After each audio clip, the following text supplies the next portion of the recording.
Eu esperei até essa hora porque eu acho que é importante que todos nós possamos falar um pouco a respeito do que estamos vivenciando aqui, no nosso caso de uma forma mais forte, né? Eu tenho tido ao longo dessas 18 reuniões, acho que é a 18ª que nós estamos tendo entre nós, uma preocupação muito grande de me debruçar, senhor presidente, ao lado dos nossos deputados e senadores aqui, sobre o problema que nós estamos enfrentando, porque é um problema que pertence à sociedade brasileira, infelizmente. A sociedade herdou um problema e ele precisa ser resolvido. Ninguém vai nos perdoar, e eu falo aqui para cada um dos parlamentares aqui presentes, se ao final desse processo nós não apresentarmos um relatório robusto, né, convincente, que mostre o que ocorreu de fato, quais foram os mecanismos que foram postos por terra, que permitiram que claramente a estrutura do Estado fosse utilizada de dentro para fora e de fora para dentro, para literalmente assaltar pessoas que são hipossuficientes, ou seja, pessoas que não podem se defender, né? Pessoas principalmente que ganham até 2 salários mínimos, que passaram a vida inteira contribuindo para um sistema, imaginando que ao final do seu período laboral teriam a capacidade ou a condição de usufruírem minimamente de um conforto na sua velhice, e nós estamos assistindo aqui um espetáculo deprimente, porque cada um dos depoentes que aqui vem, com raras e honrosas exceções, mostra que esse problema é muito sério e está entranhado dentro da estrutura do Estado brasileiro. Então nós não podemos abrir mão, né, de buscarmos a verdade, independente aqui das nossas convicções ou de visões de mundo, que necessariamente são diferentes. Eu tenho ouvido essa disputa ideológica, ela faz parte da disputa política, mas veja, quando eu me pronunciei aqui anteriormente, ele disse, olha, procura lá no chat, procura lá no Google. A pergunta você pode fazer de várias maneiras. E todas as notícias que foram colocadas aqui são de 2025. Quem estiver nos acompanhando, faça a mesma pergunta que foi feita por aquele que nos antecederam, a ver que as notícias são de 2025.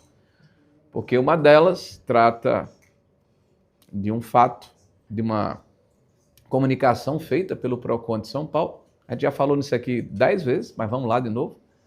E quando isso chega ao Ministério da Previdência, no caso específico o INSS, já havia sido afastado 4 das maiores empresas, das maiores entidades que tinham descontos associativos, e boa parte das outras não tinham ACT assinado com o INSS. Então, não tinha por que tomar providência no sentido de sustar a ACT. Essa denúncia contra um funcionário foi apurada pela Polícia Federal, que é tão homenageada e incensada aqui, foi arquivado. A Polícia Federal é quem fez a investigação. E quanto ao fato de que a CGU fala em 2019, esse marco temporal, para mim, até hoje não está bem explicado, porque, novamente, isso é um processo que se inicia em 1991, com uma lei, e em 94 é o primeiro ACT celebrado. Tem mais de 30 anos. E para mim está claro que houve uma inflexão do ponto de vista temporal que gerou uma espécie de corrida ao pote de ouro, entre aspas, que foi o fim da contribuição, do imposto obrigatório com a reforma trabalhista de 2017. Há um aumento exponencial em 2018, né? Isso é estabilizado em 2019 justamente porque 4 entidades foram descredenciadas, mas começa a crescer em 20, 21, 22, 23, 24, até o infinito.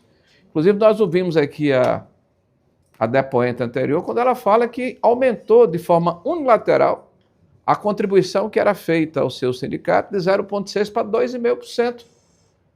Isso não foi comunicado aos associados, e se foi, desculpe, eu não tenho conhecimento.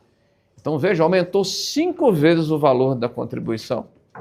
E isso significou, certamente, um aumento expressivo na massa de recursos que foram disponibilizados para uma entidade. Isso foi seguido pelas demais, senhor presidente. Porque, quando se quer aqui separar o joio do trigo, é importante colocar que o modus operandi terminou sendo o mesmo. Eu vou saudar aqui o nosso depoente, mas dizer a ele que não vou fazer perguntas, respeitando até a posição que ele já tomou anteriormente. Agora, veja, existem núcleos muito claros e o relator brilhantemente está conseguindo expô-los.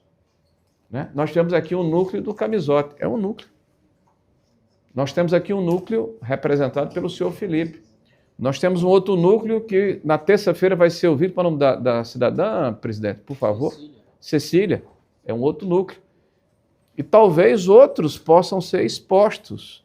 Mas é uma ação de uma engenharia complexa, engenhosa, que é necessário ser exposta e principalmente combatida. E veja, senhor presidente, eu quero deixar claro aqui a Vossa Excelência e aos meus pares que amanhã nós vamos ter sessão na presidência, desculpe, no Senado da República. Está aqui o senador Randolfo, eu estava aqui há pouco. Não foi? Mas tudo bem, mas nós votamos aqui na quinta-feira passada, ao conjunto dos senhores senadores e deputados, que nós iríamos dar celeridade, aliás, Vossa Excelência testemunha, nós iríamos colocar isso como prioridade, votarmos o fim definitivo de contribuição, do desconto de contribuição junto à folha de pagamento do INSS, porque todas as barreiras que foram erguidas, engenhosamente foram suplantadas. E assim é o crime organizado. Né? Se cria uma espécie de barreira, de uma forma engenhosa se busca uma alternativa de suplantar essa barreira. Se cria uma outra, ela é ultrapassada. E o obstáculo subsequente também. E aí nós temos aqui diante de nós um jovem, como foi colocado pelos outros, eu não vou fazer aqui juízo de valor. Eu acho que a presunção de inocência é um direito constitucional, né? Nós não podemos de maneira nenhuma ultrapassar esse direito. Agora, há um aumento tão expressivo de ganhos e de exposição, né, dessa situação que salta aos olhos. São mais de 20 veículos de luxo, né, Porsche, Ferrari, etc. Não apenas com ele, mas também com os seus sócios, pessoas que faziam parte dessa mesma estrutura. Então, vejam, nós sabemos que há, dentro da estrutura do INSS, isso já está comprovado com a quebra do sigilo, algumas pessoas que deram causa e atuaram fortemente para que essa situação ela se consolidasse ao longo do tempo. E falo especificamente de dois. Do senhor André Fidelis, através do seu filho Érico Fidelis, e do senhor Virgílio, desculpe, falando de Arthur Virgílio, do senhor Virgílio através da sua esposa. E houve, assim, talvez uma falta de sutileza no caso do Virgílio, porque ele faz uma empresa de sociedade com o senhor Antônio Camilo em novembro ou dezembro de 2022.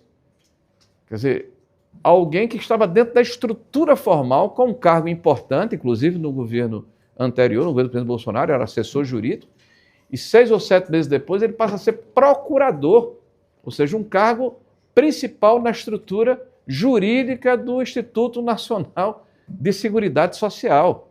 Então, esse cidadão, ele faz uma empresa com o senhor Antônio Camilo e essa empresa começa a prestar serviço a esse rol de outras entidades que são formadas.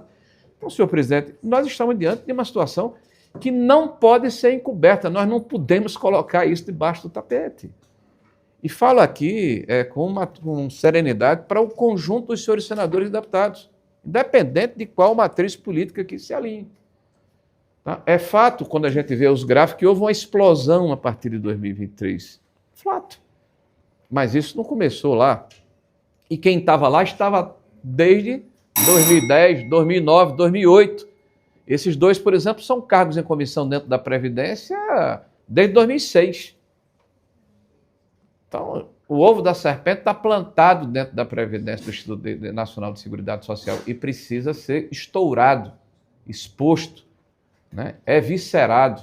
A culpa tem que ser demonstrada e quem deu causa a esse crime hediondo tem que pagar, né? Sob pena de que todos nós sejamos desmoralizados. Então, o embate político ele existe, tá? Não vou aqui retirar o processo do debate político, faz parte. Agora, nós temos a responsabilidade de desvendar essa situação. E aí, o relator tem uma missão muito importante, Vossa Excelência e todos nós aqui.